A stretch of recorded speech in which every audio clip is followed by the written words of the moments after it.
আজকে সকালে উঠে কি কাজ করলাম, ইভেন সকালের নাস্তাটা কি করলাম এবং লাঞ্চের জন্য কি প্যাকেটিং করে দিলাম, সব কিছুই থাকছে আজকের এই মিনি ব্লগে। হ্যালো এভরিওয়ান, আসসালামু আলাইকুম। This is me Sumana from my page Shimul Sumana. আজকে সকালের নাস্তাটা ছিল রুটি। ঈদের পর থেকে প্রায় সকালের নাস্তা আম চিড়িটাই হয়। আম থাকা অবস্থায় আম দিয়ে চিড়ি এটাই খাই।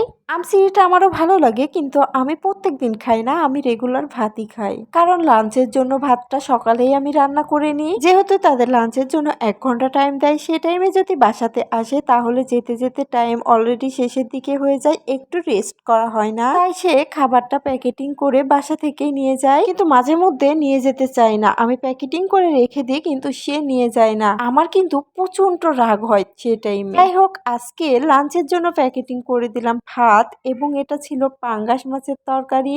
পাঙ্গাস মাছ নাকি তার খুব পছন্দের মাছ।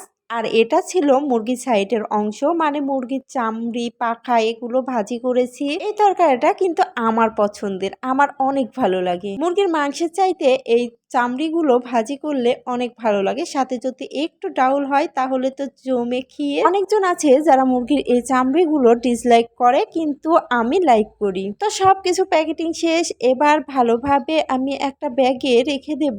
সে কিন্তু এখনো ঘুম থেকে উঠেনি, আমি আগেই উঠে সবকিছু রান্না করে প্যাকেটিং করে রেখে দিচ্ছি। এইদিকে রুটিটা কিন্তু বানিয়ে রেখেছি, কিন্তু এখনো ছাকা হয়নি। তো এগুলো প্যাকেটিং করে এক সাইডে রেখে দিয়ে রুটিটা সেঁকে নেব। তাকে যদি ভাত দেওয়ার বদলে 3 বেলা রুটি দেওয়া হয় তাহলে তো সে আরো খুশি। রুটিটা বেশি কিন্তু চা দিয়েই খাওয়া পড়ে, কিন্তু আজকে যেহেতু আম দিয়ে রুটি খেতে চাইলো, সে কারণে প্রথমে আমি এখানে আমটা বের করে নিচ্ছি, বের করে কেটে নেব। আচ্ছা, তোমরা কে আম দিয়ে রুটিটা পছন্দ করে অবশ্যই জানাবে। যেহেতু আমরা রাজশাহীর মেয়ে বা মানুষ, অবশ্যই আমরা আম দিয়ে সবকিছু পছন্দ করি। ছোটবেলা থেকে আম দিয়ে রুটি, আম দিয়ে চিড়া এগুলো খেয়ে আসছি। অনেকে আছে যারা ভাত দিয়ে খায়, কিন্তু আমি সেটা পছন্দ করি না। আমার ভাত দিয়ে মোটেও ভালো লাগে না, রুটি দিয়ে আর চিড়া দিয়ে এটা দিয়েই ভালো লাগে।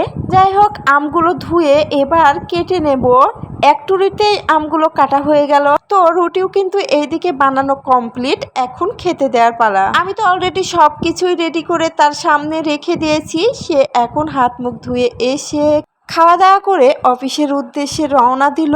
তারপর আমিও খাওয়া দাওয়া করে বাড়ির কাজে, মানে বাসার কাজে হাত দিলাম। কাজ তো অনেকই থাকে একটা মেয়ের পরিবারে, টুকটাক পরিবারের কাজ বলতে বলতে অনেক কাজই বের হয়ে যায়। হ্যাঁ, আমাদের বাসা বাড়িতে একটু কাজ কমই, কিন্তু যারা গ্রামে থাকে, গ্রামে কিন্তু কাজের অভাব নেই। কোথায় থেকে যে কাজ বেরিয়ে আসে তারা নিজেরাও বুঝতে পারে না। যাই হোক, সবাই ভালো থেকো, সুস্থ থেকো। আর আজকের ব্লগটি কেমন লাগলো অবশ্যই কমেন্ট করে জানাইও। আল্লাহ হাফিজ।